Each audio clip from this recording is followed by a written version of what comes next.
আসসালামু আলাইকুম। আমাদের আজকের শর্ট ব্লগটি থাকবে শৈলপ্রপাত সম্পর্কে। বাংলাদেশের অতি পরিচিত ঝর্ণাগুলোর মধ্যে শৈলপ্রপাত অন্যতম।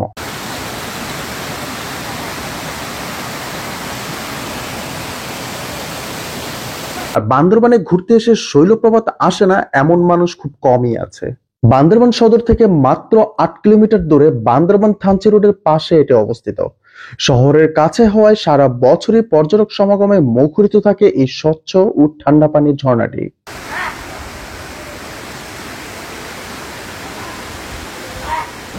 শহর থেকে সিএনজি, জিপ, চান্দের গাড়ি করে এখানে আসা যাবে। শুধু শৈলপ্রপাত দেখতে গেলে যাওয়া আসা খরচ পড়বে ৫০০ থেকে ৮০০ টাকা পর্যন্ত। সবচেয়ে ভালো হয় চিম্বুক বা নীলগিরি যাওয়ার পথেই এই শৈলপ্রপাত দেখতে পাবেন।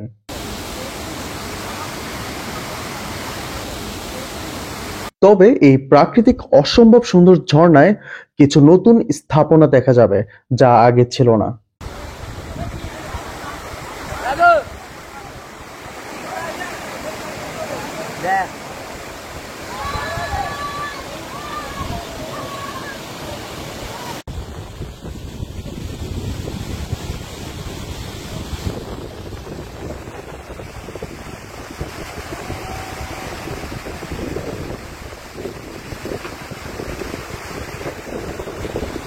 বছরের অন্যান্য সময় এই শৈলপ্রপাত নীরব থাকলেও বর্ষায় এটি ভয়াবহ দানবের মতো হয়ে ওঠে।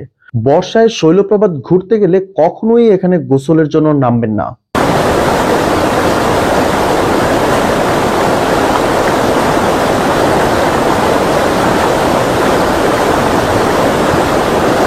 এখানে বম সম্প্রদায়ের আদিবাসীদের বেশ কিছু দোকান চোখে পড়েছে। ঠিক এইখানে নানা ধরনের ফলও পাওয়া যায়।